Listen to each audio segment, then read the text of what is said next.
7, 6, 5, 4, 3, 2, 1. You'll never have the sacred stone. Oh, this you crazy mother. The Savachi syndrome, I'm telling you, I'm like, well, holy shit, that was crazy.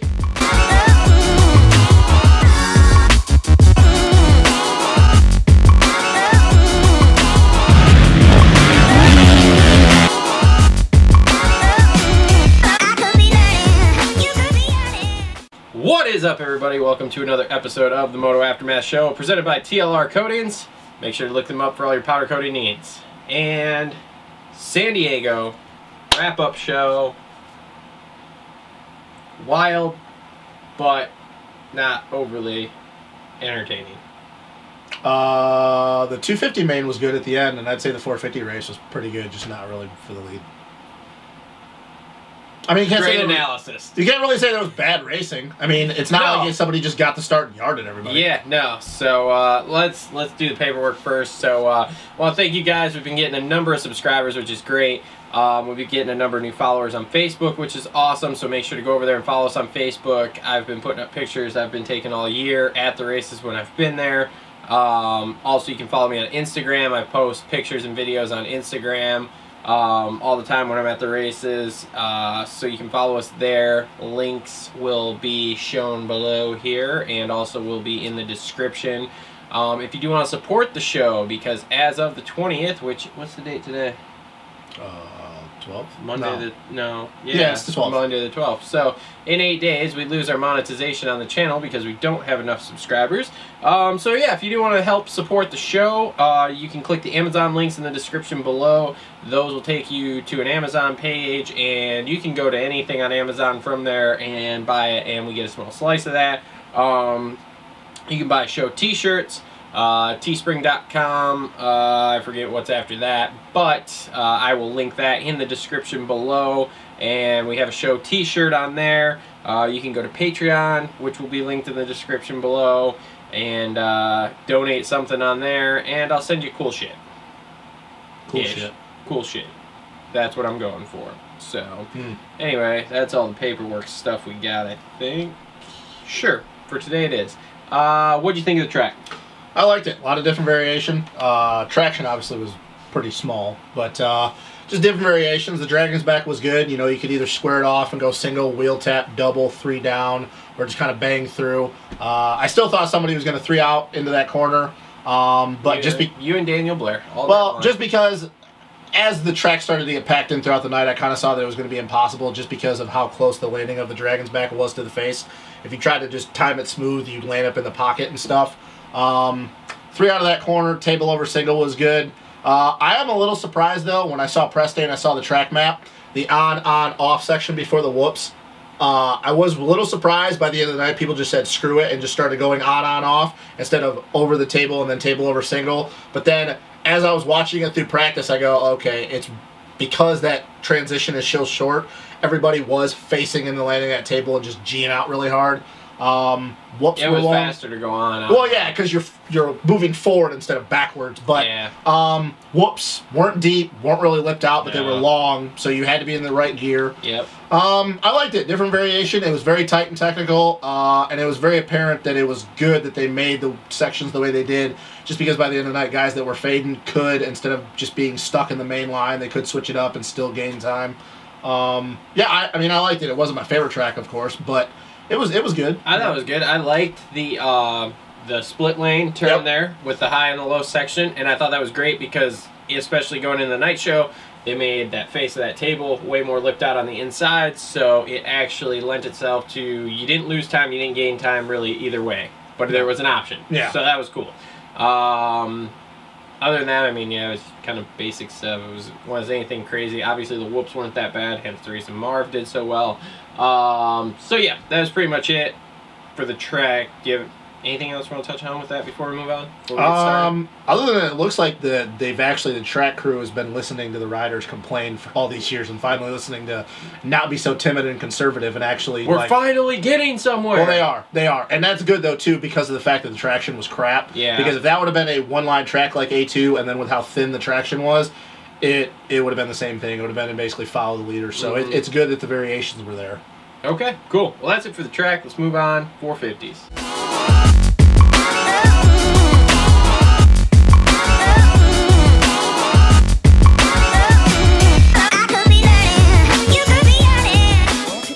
All right, 450s, big bikes. Let's start with the biggest story of the night.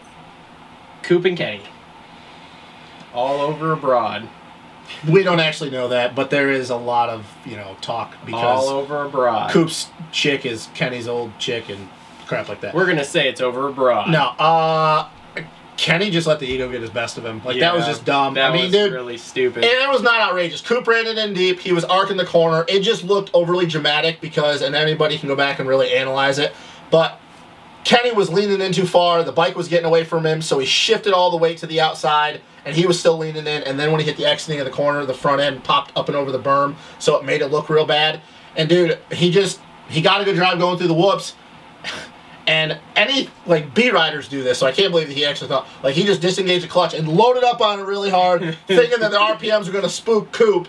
And obviously it didn't. Coop already round the corner, and basically the same thing. He came in too hot, and he pivoted real hard, and when the back end came around, he was still wide open when he re-engaged the clutch, and it just hooked. Yeah, that was so bad. It did that, and then, like I said, you could watch the rear tire. He slides it as he lets go of the clutch, hits the outside of the rut, and that just basically high sides him between that and the bike yanking. That it was all over. Both of those situations were all Kenny's fault because his technique was off. He was not centered on the bike, so he never had full control. And I don't know, and I've been watching. Kenny's been doing this a lot. I don't know if it's just he's timid with his right arm or new bar bend, but he is dropping his shoulders a lot where he never has full control of the front end. And both of those times, he was never centered to the bike. The bike was pushing away from him. Had he been centered on the bike, that would have never happened. I guarantee it. Yeah, he probably wouldn't have gotten around Coop, but he wouldn't have looped it like a spode. Yep. So, him having surgery.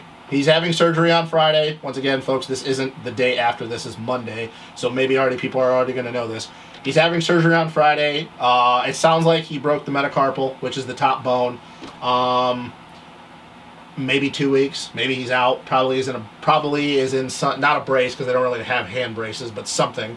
I don't even know because he's going to drop back to outside the top 5 at this point. If he misses 2 races, he's going to probably be somewhere around 7th or 8th in the points. Dude, I don't know. I don't know what he can do at this point. At that point, do you think he just says screw it and stops being timid and try to go for wins? Because we know up to this point he's been very tentative. Yeah. And you even said in our group text, but yeah, conservative, tentative, same thing. Do you think he just says at this point he's got nothing to lose and just goes for broke when he gets back? When the hand finally is 100%.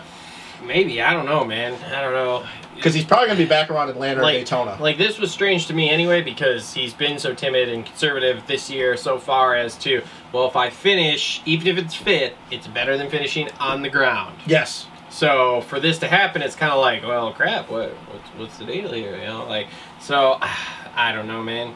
I mean, the season's basically screwed for him, yeah, because he's going to miss at least 2 rounds, if not more, so...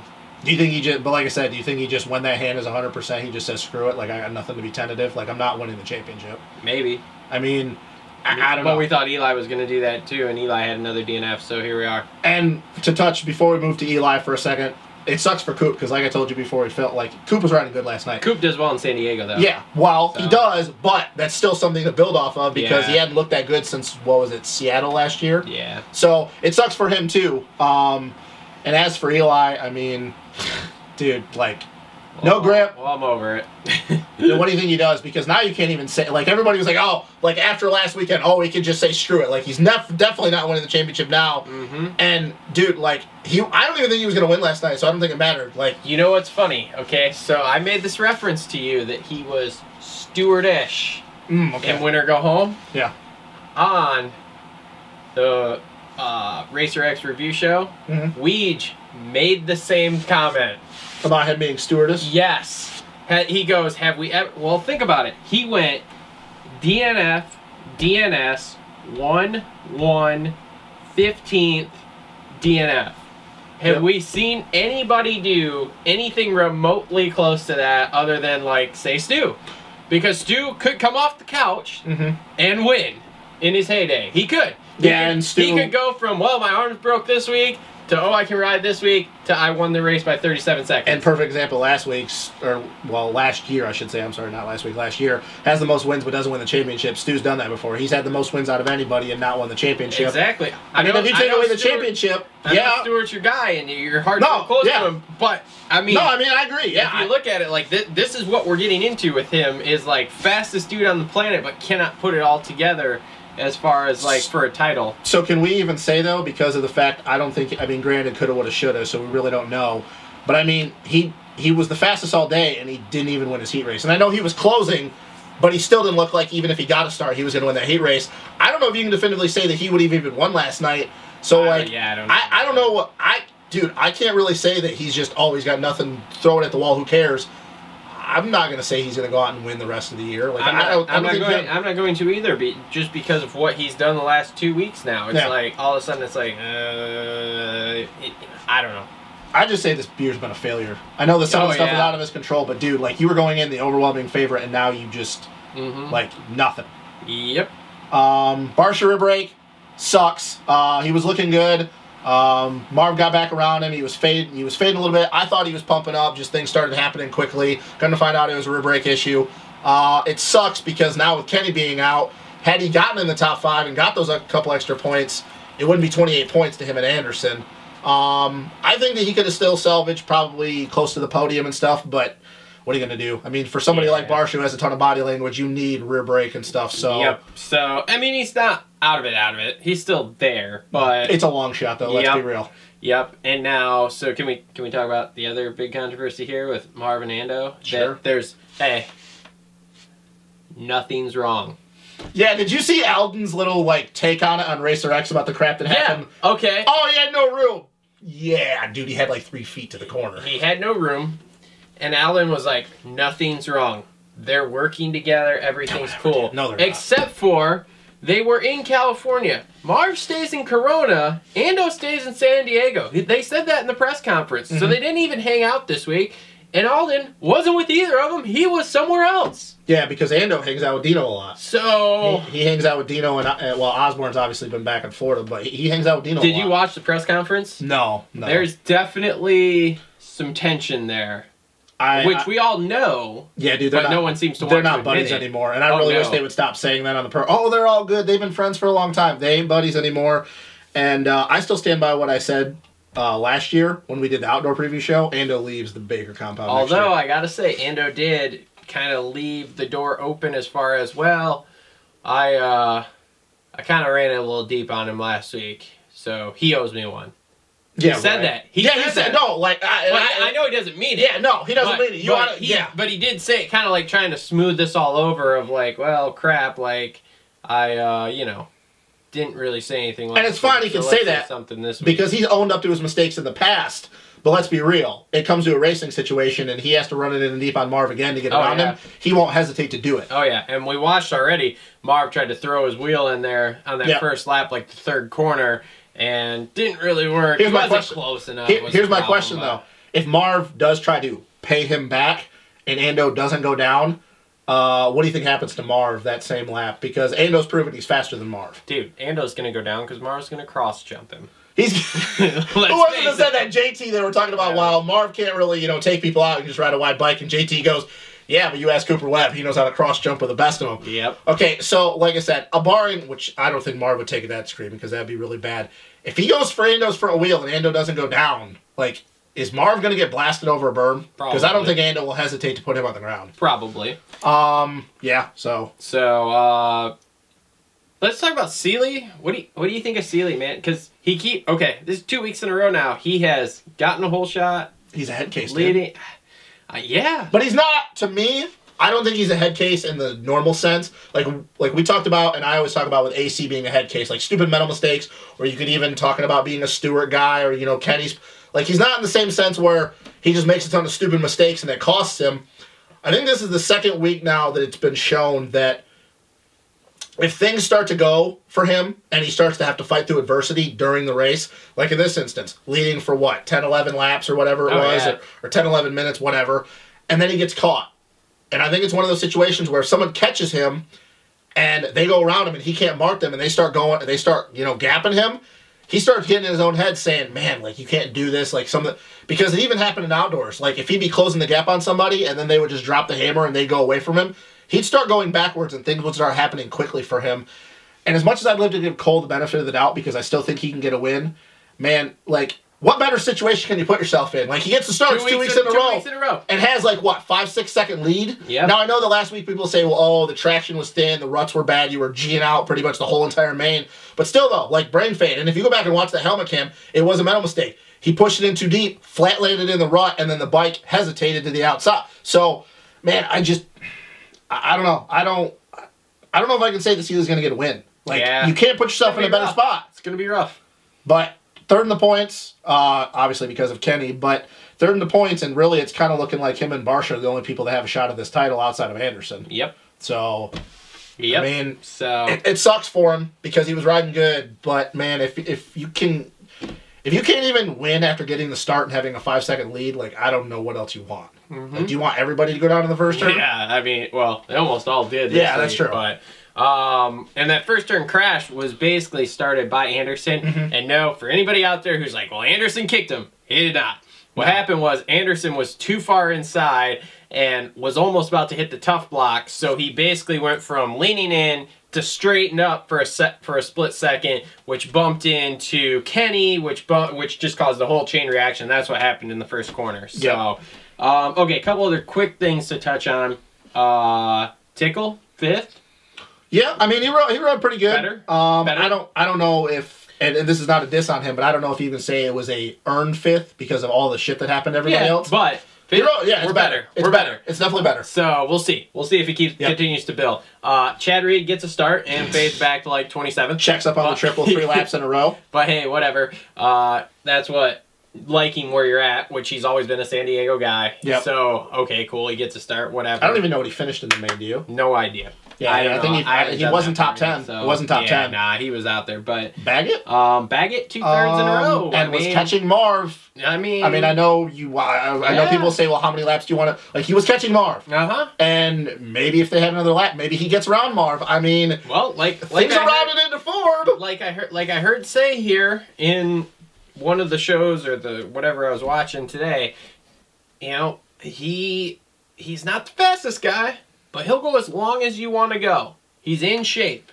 So, I don't know. I feel like he's got it. And he's 5th in the points. I feel like he could be, if he continues to build on this, which is going to be, you know, at some point here, get on another step up on the box or 2. I mean, well, barring any catastrophic failure where he doesn't finish next weekend, he's going to end up being, I think, 4th in the points. Yeah. Because of Kenny missing this weekend. So, I mean, you always say that you don't want to round into form till midway of the season. We're getting there a couple more rounds, and that will be Daytona. Yeah. So, I mean... Well, and a lot of what I've heard with him, as far as, like, why he has been struggling, was they didn't get the bike till December, the new bike. So, I don't know. This will be interesting to see how that goes. So. Can we...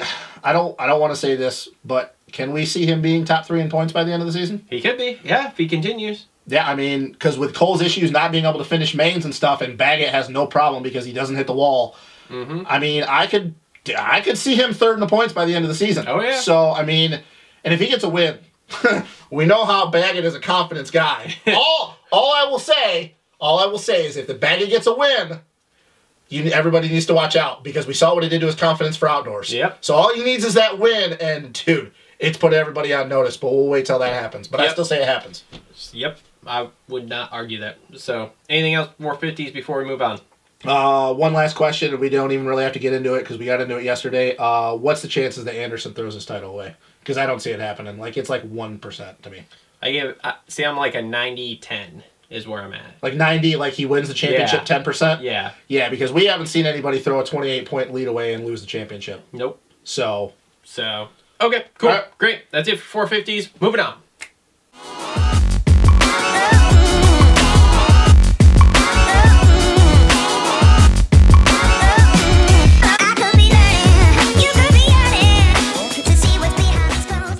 All right, 250s, man. Small bike class.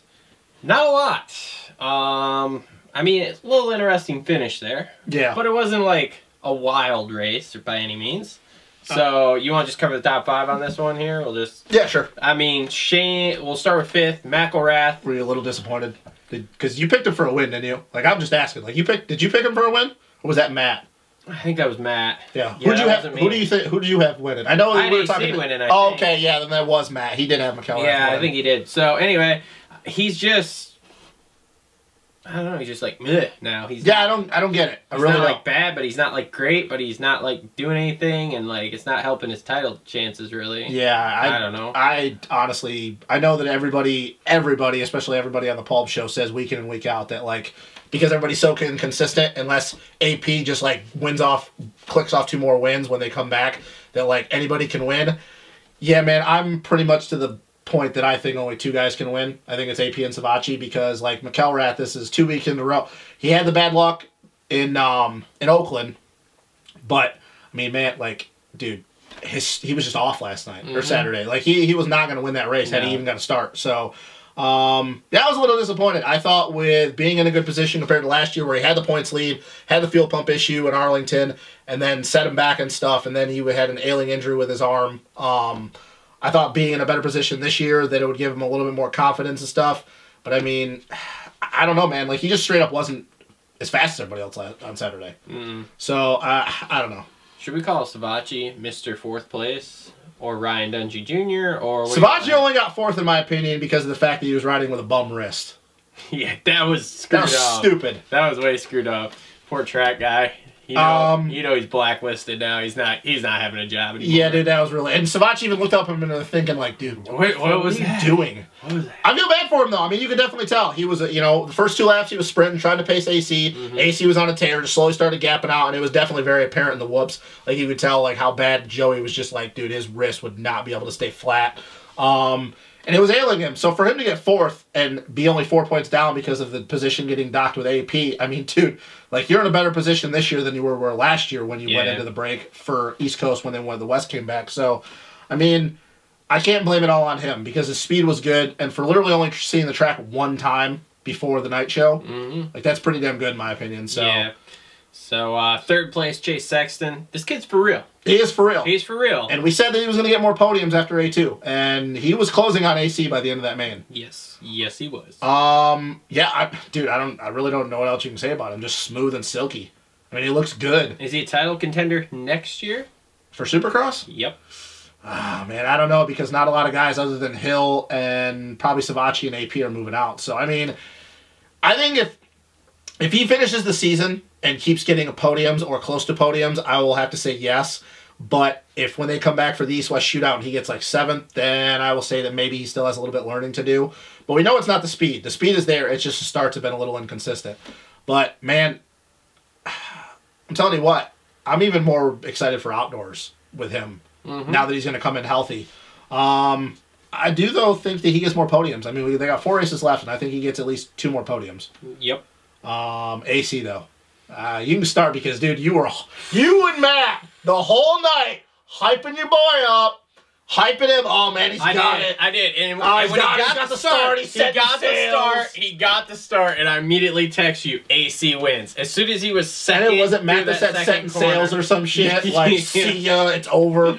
And your boy got, like, dude, your boy got caught. Your boy got caught and dropped. But again, as I've heard, and I believe this was on the Racer X review show, was it, do we get down on AC, or are we just up on Hill because Hill rode that good? I think it's a mixture of both. I think that it finally looked like Hill was in the right mental spot before we touch on Hill. But as for AC, I think we got to be down on AC because AC even said it, and we heard it on All Race Day Live. Oh, the last couple weeks I've been on the defensive and tried not to hit the deck and now I'm on the offensive. Yep. So if in his mindset he's going in where he's just going to throw everything at the wall and he doesn't care if he hits the deck and he still can't win. I mean, dude, and also he faded at the end of that main. Like Hill straight up was faster, but he faded. Like Hill is not faster than AC in the whoops, and they literally came in side by side, and Hill like had the wheel on him going in the left-hander. Yep. So man, I don't know what else you want to give AC though. Like I don't know what you want to give him. Well, you know, typical motocross term. He got tight. And, yeah, he got tight. Pumped up. Pumped up. Lack of blood flow. Yeah, that was it. So anyway, I don't know, man. I mean, what else can you give him, though? I mean, he got the start and he led for, like, but, the last 4 laps? We were talking about, like, the consistency and whatever. He's been on the podium all but, what, 1 race, 2 races this year? A2, he wasn't on the podium. And Houston. Was he on the podium at A2? No, he got 4th at A2. So A2 and Houston. Because Houston's when he hit the deck 3 times. No, it was last week. Houston, he was on the podium for one of those. A2 or Houston. Maybe it was A2, so it was Houston and last week. I was going to say, because last week he was like 7th or whatever, but he had that crash and, yeah. So anyway, so, you know, it's still one of those things that, like, if it's close, if he's within 10 points. He's 18 points back right now. Plus if he's within 10 going into the last round, okay, say shit gets sideways here at the first East-West shootout, and shit gets sideways the last 2 West Coast rounds, so he ends up within 10 points. Yep. I consider him going into Vegas having a legitimate shot at the title. Because he was farther down than that last year and almost won it. Let's be real, though. Last year was different circumstances. Like, a lot of stuff happened in that main for him to get that close. Yes. If everything hadn't happened, he wouldn't have even been close. Yes. I get where you're coming from. But 10 points is too much because I would say 5. Because 10 points meaning the AP would have to get, like, 10th or worse. And let's be real, AP is not going to get 10th or worse at the East-West shootout. I guess. Unless he skips half the track again, they dock him some positions after he crashes, but... Well, yeah, he was in a precarious position when there. I don't know what he wanted him to do. Like, yeah, but, that was weird. But anyway, so... Hill. Dude, finally looked like the guy from last year. If I hear one more thing about, oh, well, we finally got the bike straightened out. Okay, I'm going to put it on record here and stamp it, and I know you guys are going to tear me apart in the comments. The bike has not been the issue. The issue is... The setup for the whoops was the issue. The setup for the whoops was the only thing. The whoops, but other than that, no, I disagree. Setup was... But I don't remember what race I was telling you. One of the first races I was watching, and he tripled out of this corner that he shouldn't have really been able to triple out of from nothing. The bike hasn't been the issue. Hill is the issue. It was probably A2. It was probably A2. But you know what he's been thinking? Guaranteed. This is guaranteed. This is my thought. Okay, so the last 2 rounds he's done well, correct? Yeah. And we finally have the bike straightened out, right? We also have the East Coast starts next week. So this guy has been thinking, hey, I want to ride a 450. I'm not in title contention. If I start doing well, they'll say, oh, hey, let's throw him on a 450 because we want more Suzukis on the track anyway, and let's see how he does for a couple of rounds East Coast 450. If I'm JGR... There's a good spot now that Bogle's hurt. If I'm JGR, I'm putting him on Bogle's bike, and I'm saying if you don't get, you know, top 10 the first week, top 5 the second week, and whatever else, however many they want him to do, then we're canceling your contract after this because it's obvious that you're not going to hack it anyway, and you've just been sandbagging. I don't know, but I can't. I mean, okay, cool. I get you want to go to a 450. I really, really do. But at some point, if you wanted to go that bad and you really didn't want to race 250s this bad, then you should have been a privateer and just bought a 450 and gone, which I know is like a stupid idea too, but especially in the 250 class. But it's just like, dude, you should have just bought a 450 and gone rode 450s and proved to everybody how good you were and been like, hey. Well, the problem, the thing though, is he really doesn't have anything to prove because he's just coming off a championship. Like if he was like a 5th place guy, I'd understand that. It's kind of both because I've been hard on Hill that especially when it comes to outdoors, he just doesn't put in the effort. In Supercross, everybody knows that because he's so naturally talented, it just clicks with him, but he wants to ride the 450. It was also JGR kind of putting himself in a bad spot, signing a guy knowing that after all he said last... Hell, Hill was saying this back when he was on the TLD squad, that the 250 does not fit his style. He is a very smooth guy, not a lot of body language, he just flows. The 450, and we talk about it this, and you even get on me and Matt for saying, well, guys are better on the 450. Well, you know for sure that Hill is one guy that is not... His style doesn't suit a 250 to max potential. JGR, it's kind of their fault signing a guy knowing that he wanted to ride the 450. What they could have done is said, hey man, go defend your 250 title. We'll have Jimmy Dakotas ride outdoors 250. We'll have Filthy ride the other 250, not as much money, and then we'll put more money into finding a way to put you on a 450 for outdoors. So it was both of their faults. But it does beg the question, why all of a sudden are things clicking for Hill if that's the case? Like, I don't understand it. Because I do believe the bike, he was not confident in the whoops, plain and simple. Starts, you could say that, oh, people are like, oh, he's under power, but his reaction time was a little bit off, so it was kind of his own doing. But the whoops were definitely an issue. For the first 3 rounds, dude, he was so hesitant to push in to try and stay on top. He's looked good over the past couple rounds. But why all of a sudden does he look like he was the same guy as last year? And just like, let's be real, like, dude, he dominated AC because once he got around, he left him. Oh yeah, like straight up left his ass. I don't know why all of a sudden change. I don't know why mentally things were just like, maybe he was just getting sick and tired of getting harassed by questions. He said, screw it, like, I'm just going to go out and win. Which is, if that's the case, what the hell does that mean he could have been doing at the beginning of the season if he can just say, screw it, I'm just going to go out and win now? I just can't believe, like... You know how fragile these guys are, though, so, like, I know what you're going to get at. But I just can't believe, like, how do you do that? How do you go, well, I just don't want to? Like, dude... Because he's got to have a win bonus if he wins if he won the title, and it's got to be substantial. I don't know about the 250s though, especially with Suzuki not having a lot of money. There's no way his win bonus to win a 250 title, especially for a team that doesn't have a title. There's no way his win bonus was less than $100,000. Maybe he just didn't care. It drives. I can't. It's hard to fathom, but once again though, we're talking about early 20s kids who are getting a lot of money, 6 digits.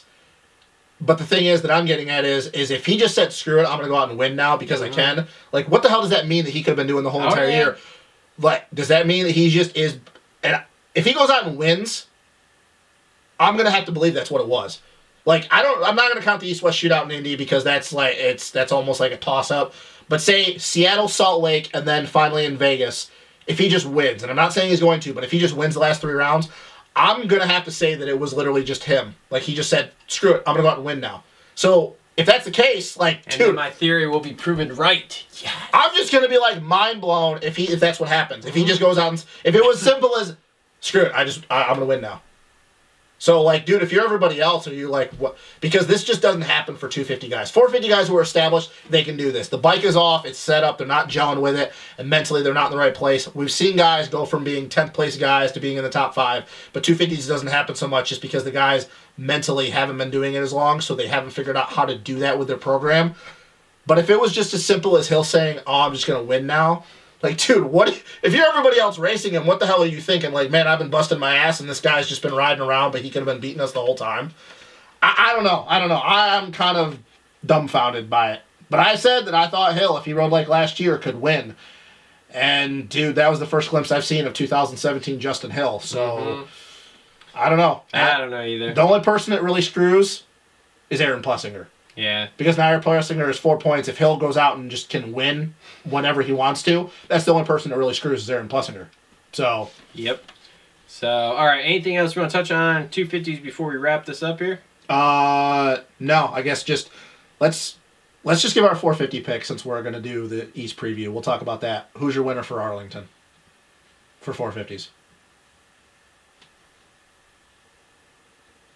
I think Anderson's going to do it again. Yeah, I do. I don't know.